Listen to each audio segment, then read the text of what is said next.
The gavel's crack echoed through Courtroom 3 like a gunshot, but Federal Prosecutor Marcus Thompson didn't flinch. He stood perfectly still in his weekend polo shirt and pressed khakis, hands relaxed at his sides, face a mask of professional calm. He counted slowly to 10 in his mind, a technique he'd learned long ago for moments exactly like this. $500! Judge William Barrett's voice bounced off the marble walls. $500 for contempt of court, to be paid immediately. Maybe that will teach you the value of punctuality and proper court etiquette. The few people scattered around the nearly empty Saturday morning courtroom shifted uncomfortably in their seats. A young court reporter's fingers hovered over her keyboard, her eyes darting between the judge and Marcus. Sarah Chen, a veteran court clerk who had worked there for 20 years, noticed something was wrong. She recognized Marcus from his frequent appearances as a prosecutor, but before she could speak up, Judge Barrett was already declaring his judgment. Marcus's shoulders straightened almost imperceptibly, the muscles in his jaw tightening. But his voice remained remarkably calm. Your Honor, there seems to be a misunderstanding. I'm not. A misunderstanding? Judge Barrett's laugh was sharp and dismissive. The only misunderstanding here is your belief that this court will tolerate such blatant disregard for its procedures. Do you need me to explain what contempt of court means? The judge's condescension made even the bailiff wince. Sarah Chen had finally found the courage to stand up, a folder clutched to her chest, but the judge waved her away without even looking at her. Marcus took a careful breath, his voice taking on a different tone, one that made several court veterans present sit up straighter. Your Honor, I am Federal Prosecutor Marcus Thompson from the United States Attorney's Office. I'm here to file property documents, as the clerk's office is under renovation, not your 9 a.m. case. The silence that followed was deafening. Judge Barrett's face, red with anger, suddenly drained of all color.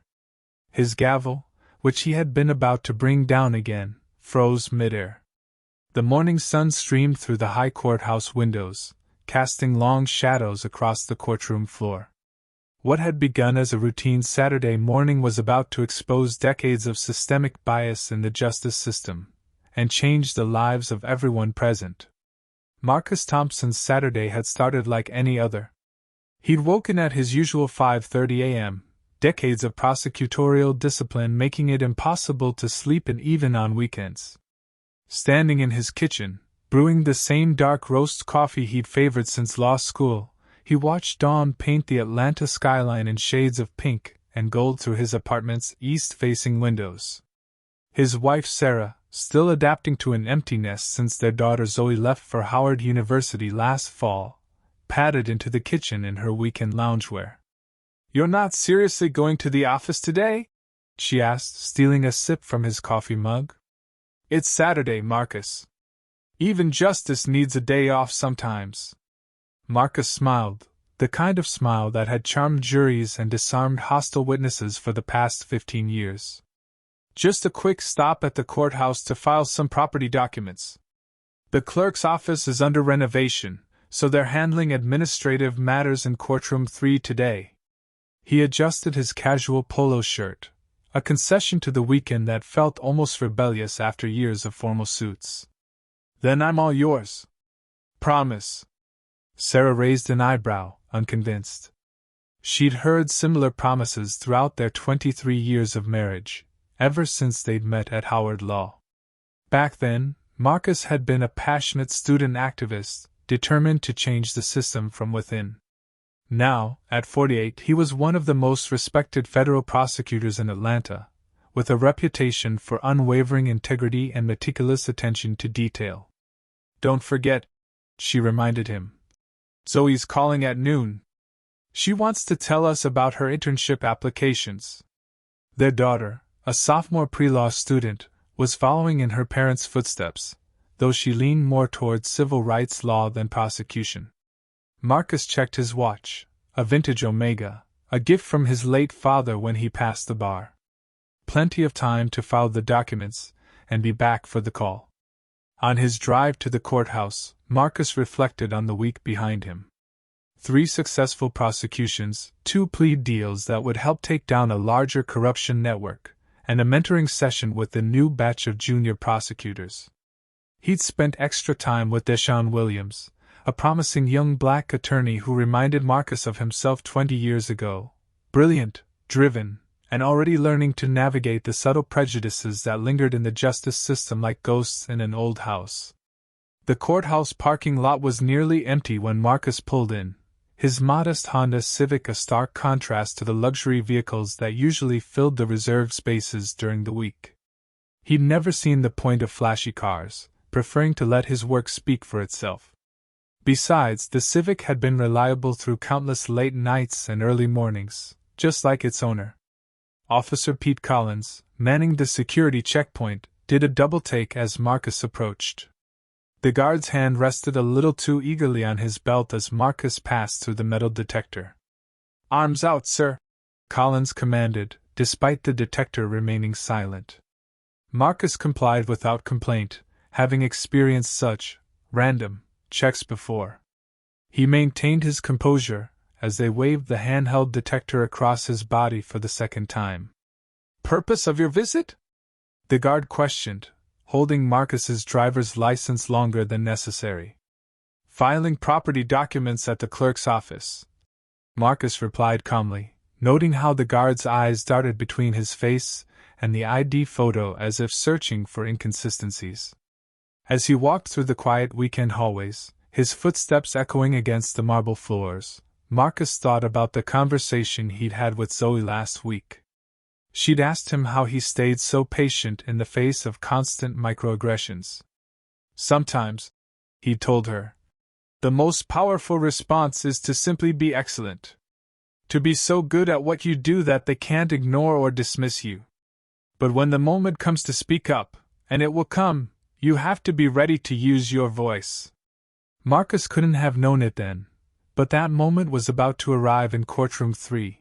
Where Judge William Barrett was already shuffling through his morning docket, about to make one of the biggest mistakes of his judicial career. The heavy wooden doors of Courtroom 3 creaked as Marcus pushed them open, the sound echoing through the nearly empty chamber. The morning sun streaming through tall windows cast long shadows across the polished floor, creating bars of light and darkness that seemed oddly appropriate for what was about to unfold.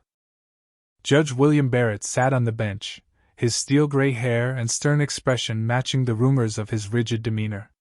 Several court staff members were scattered around, along with a few people who appeared to be waiting their turn for various administrative matters.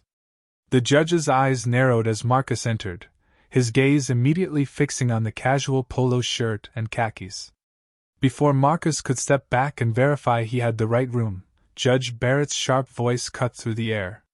Well, look who finally decided to grace us with their presence." The words dripped with sarcasm, heavy with the weight of assumed authority. Marcus opened his mouth to explain his presence, but the judge continued, his voice rising with each word. "Did you think court schedules are merely suggestions? That we all wait here at your convenience?"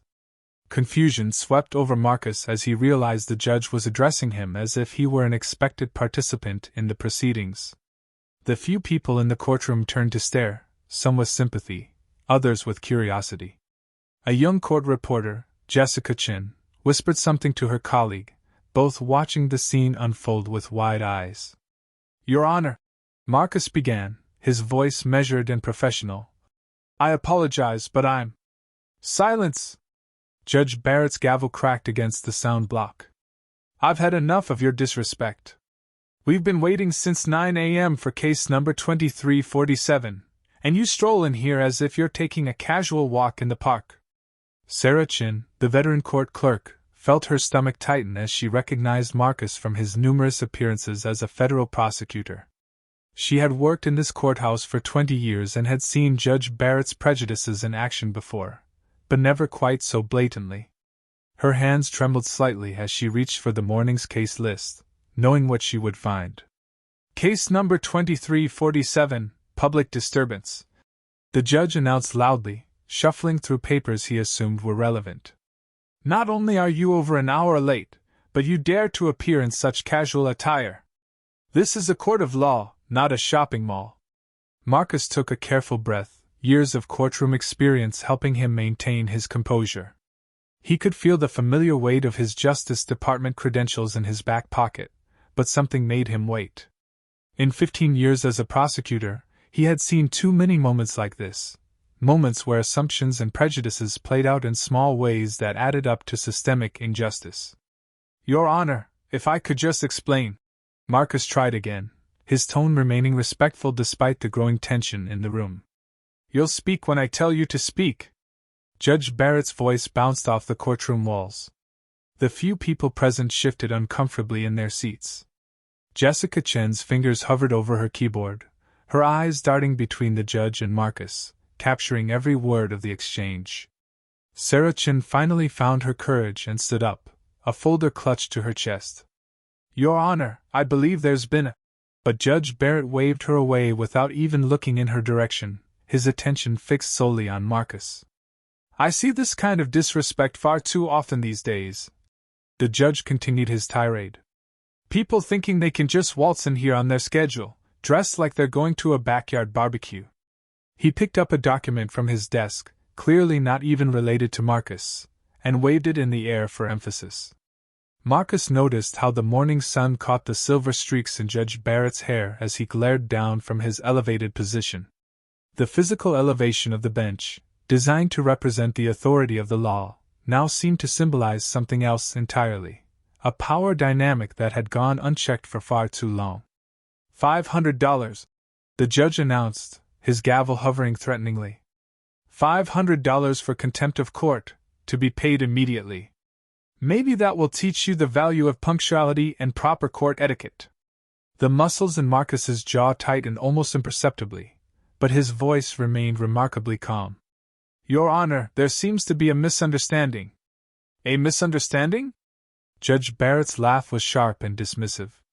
The only misunderstanding here is your belief that this court will tolerate such blatant disregard for its procedures. Do you need me to explain what contempt of court means?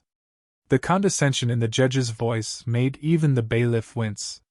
Sarah Chen had found her courage again and stood up once more, but the judge waved her away without even glancing in her direction. Marcus straightened his shoulders, his posture shifting almost imperceptibly.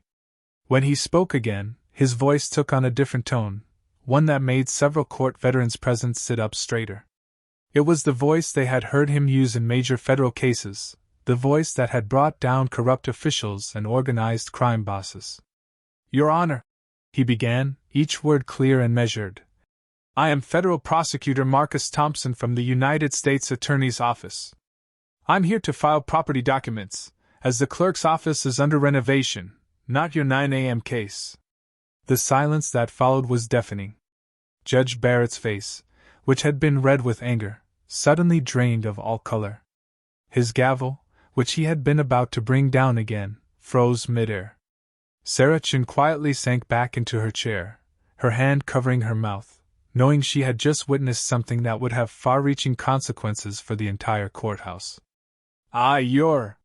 For the first time that morning, the judge seemed at a loss for words. He frantically shuffled through his papers as if hoping to find something to justify his actions.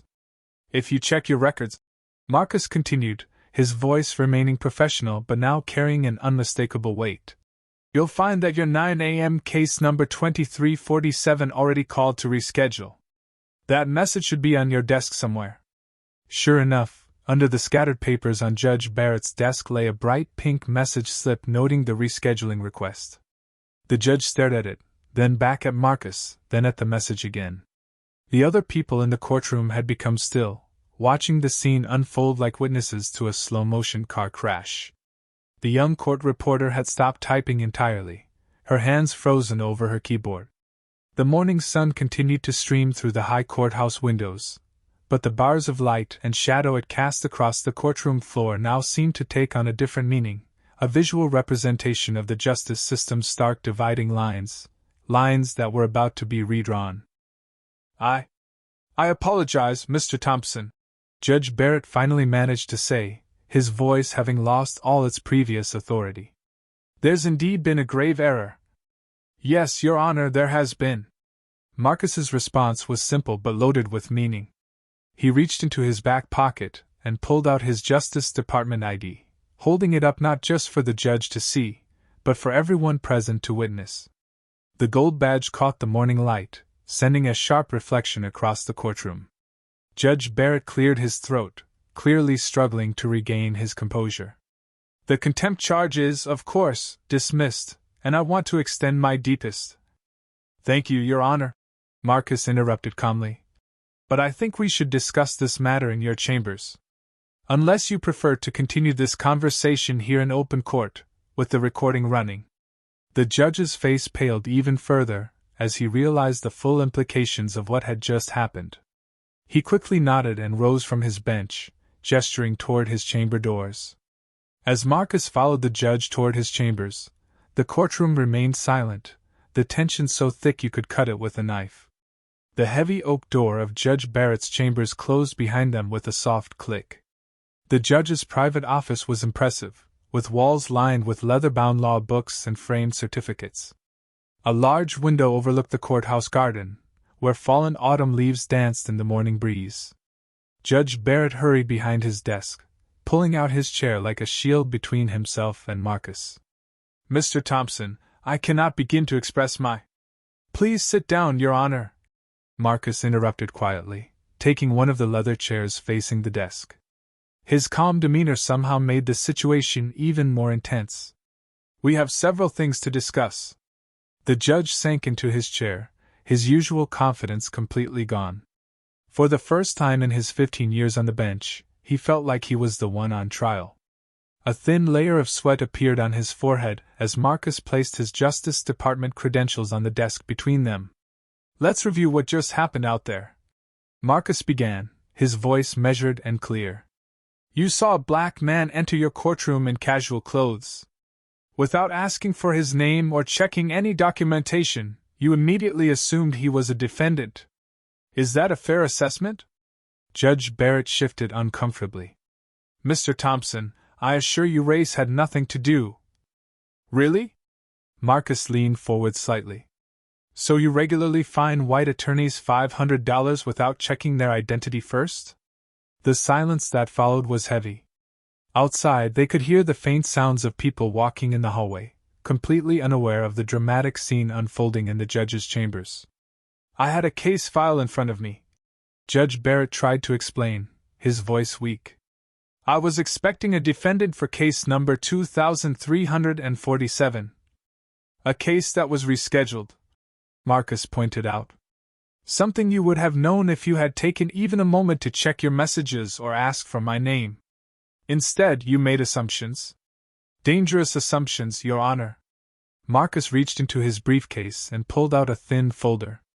What's interesting is that this isn't the first time something like this has happened in your courtroom. Over the past month, I've received several complaints about similar incidents.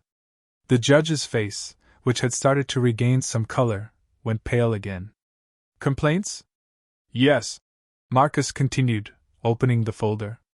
3 African-American attorneys reported being mistaken for defendants in your court. 2 others were asked to show their bar credentials when their white colleagues weren't. All of these incidents are now part of an ongoing investigation by the Judicial Conduct Committee. Judge Barrett's hands gripped the arms of his chair. An investigation? I wasn't aware. You weren't supposed to be, Marcus replied. But after today's incident, I think we need to address this directly. Your actions in the courtroom weren't just embarrassing, Your Honor. They were a demonstration of the exact kind of systemic bias we're working to eliminate from our justice system. A robin landed on the windowsill outside, its red breast bright against the gray autumn sky. Judge Barrett stared at it, seemingly lost in thought before speaking again. What happens now? He asked, his voice barely above a whisper. Marcus straightened in his chair. That depends partly on you, Your Honor. The incident in the courtroom today was recorded. The contempt charge you tried to impose on me is documented. I could file a formal complaint which, combined with the other incidents we're investigating, would likely lead to a full review of your judicial conduct. The judge's shoulders slumped.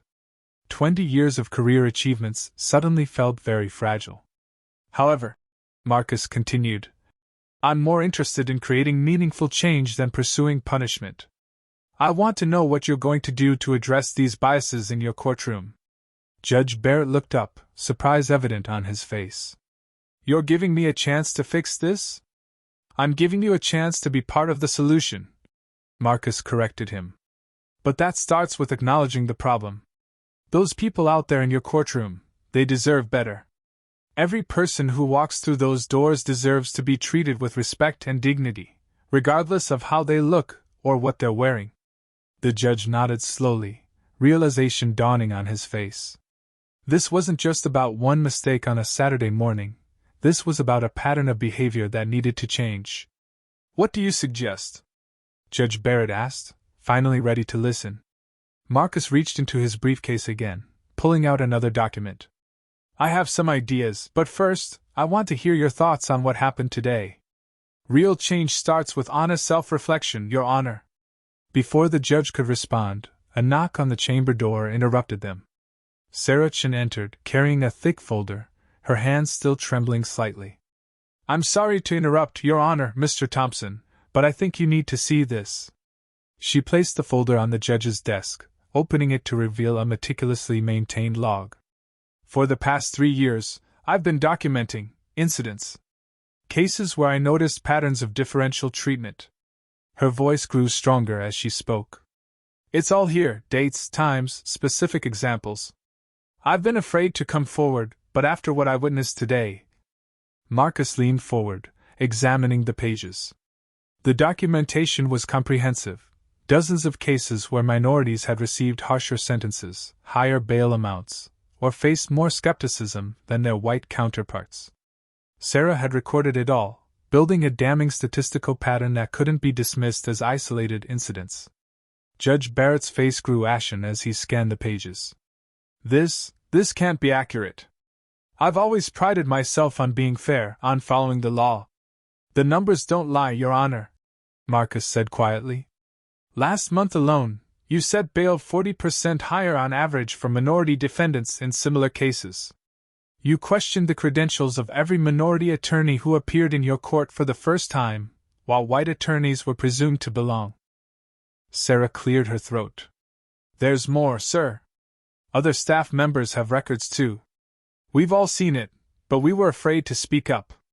The court reporter has transcripts. The bailiffs have incident reports.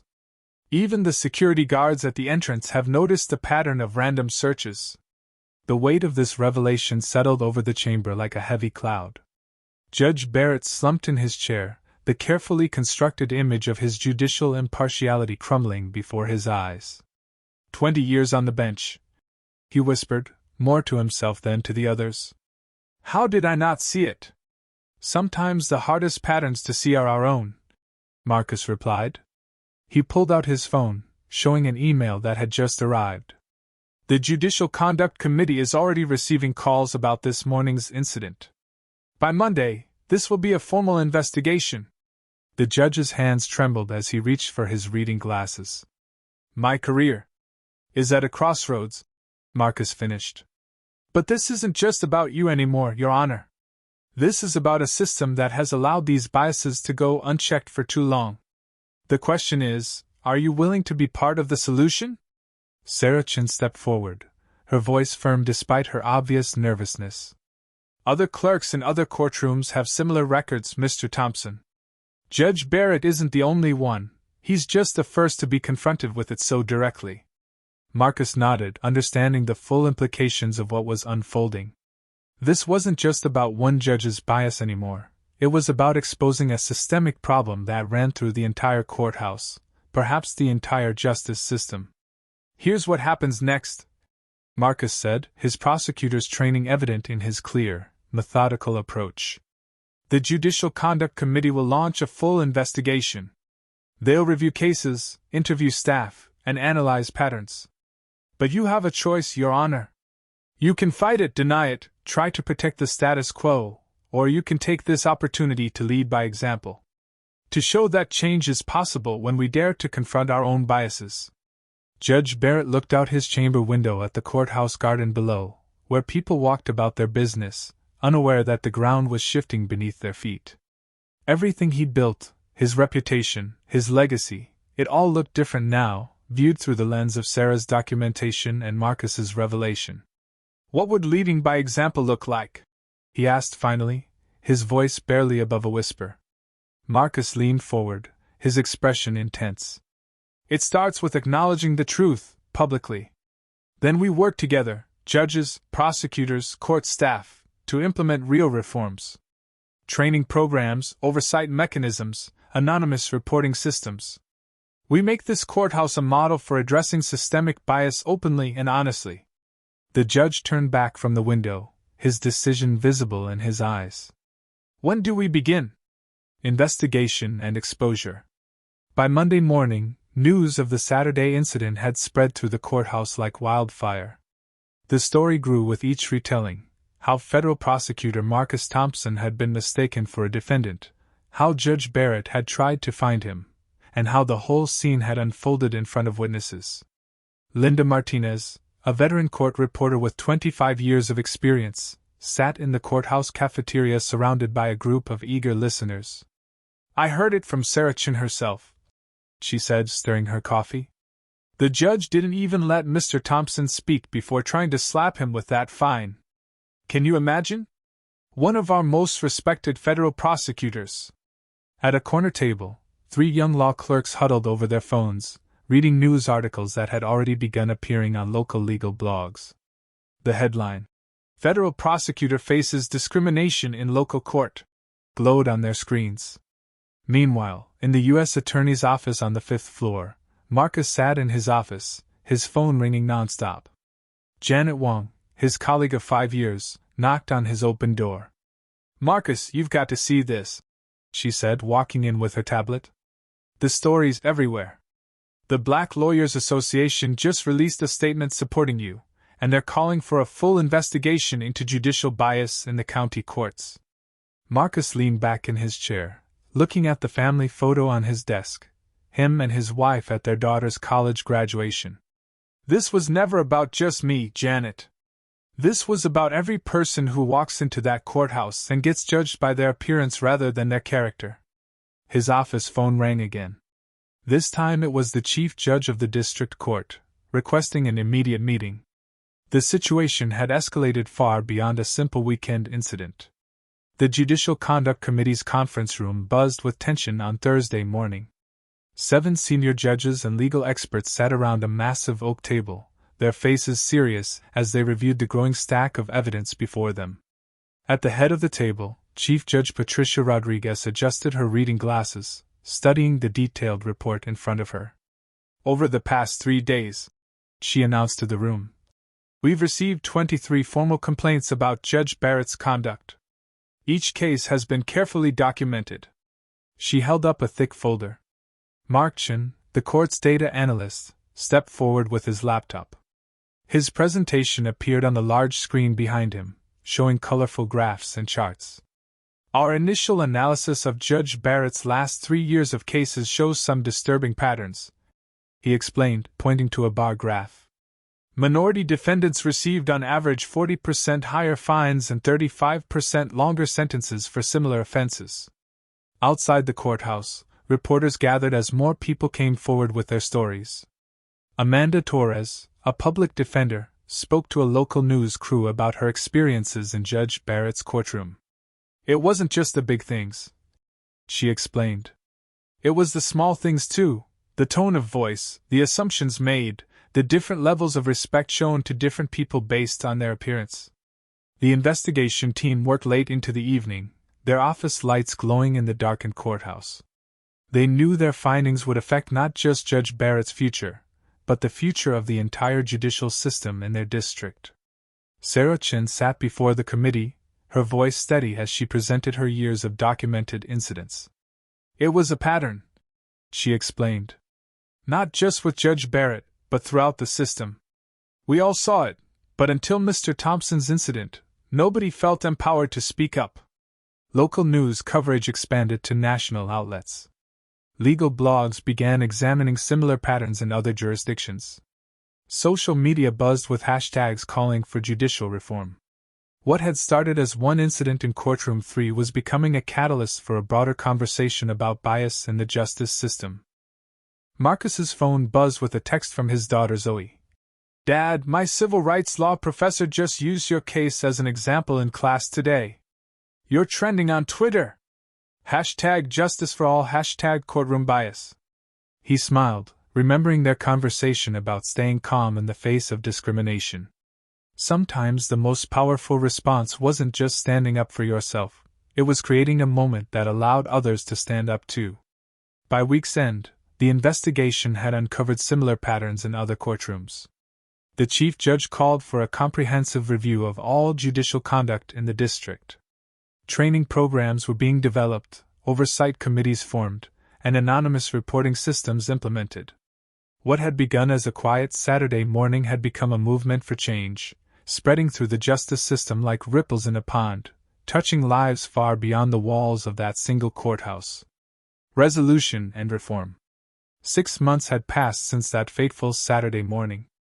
The courthouse stood tall against the spring sky, its stone steps now adorned with fresh flower pots, a small but symbolic change representing new beginnings. Inside, the building hummed with a different kind of energy. Marcus Thompson walked through the main entrance, nodding to Security Officer Pete, who now greeted every visitor with the same respectful smile, regardless of their appearance. The changes were everywhere, some small, others significant, but all meaningful. Today was special. Judge Barrett was returning to the bench after completing his suspension and training program. But he wasn't returning to the same courthouse he'd left. The past 6 months had transformed the entire system. Marcus paused by the newly installed Equal Justice Resource Center on the first floor. The glass-walled room buzzed with activity as staff members helped visitors navigate the legal system. Maria Rodriguez, the center's new director, waved him over. "Mr. Thompson, the latest numbers are in. Complaints about discriminatory treatment are down 75% since we implemented the new protocols." Upstairs, Judge Barrett stood in his chambers adjusting his robe. His daughter Rachel, who had moved back to town to work on judicial reform, helped straighten his collar. The past 6 months had changed him profoundly. The bias training hadn't been easy. Facing his prejudices had meant many uncomfortable moments and sleepless nights. "Ready, Dad?" Rachel asked, seeing his nervous expression. "Different kind of ready," he replied. "A better kind." His first case of the day was about to begin.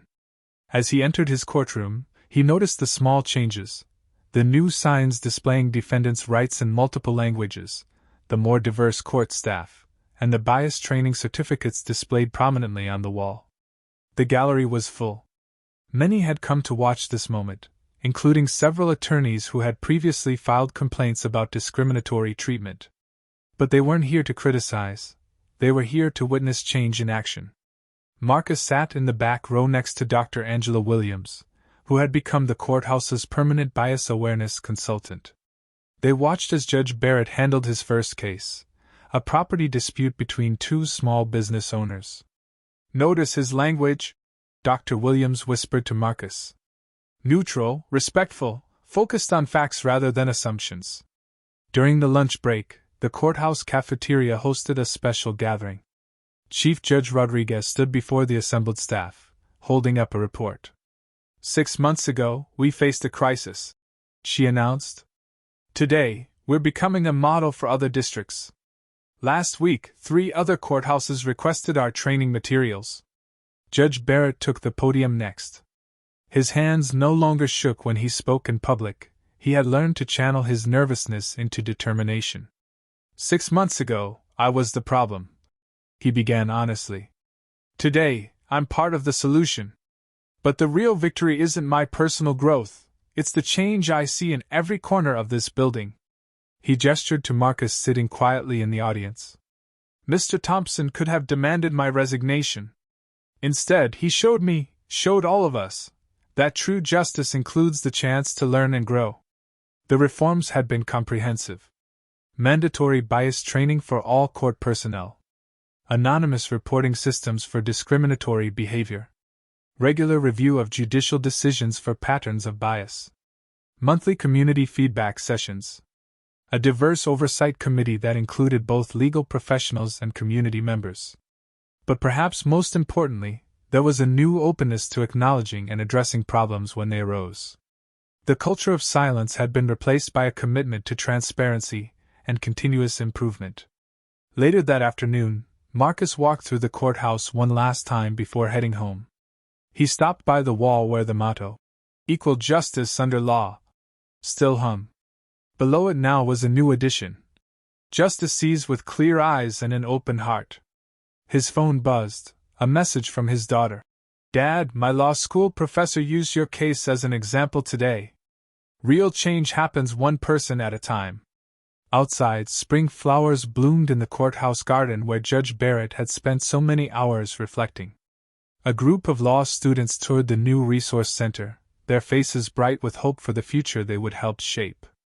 As Marcus drove home that evening, he thought about how one moment of injustice had led to waves of positive change. The courthouse wasn't perfect, no system created by humans ever could be. But it was better. More importantly, it was still improving, still growing, still learning. His wife met him at the door with a smile. "How was it?"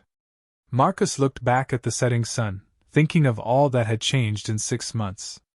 "It's not just a resolution," he replied. "It's a new beginning."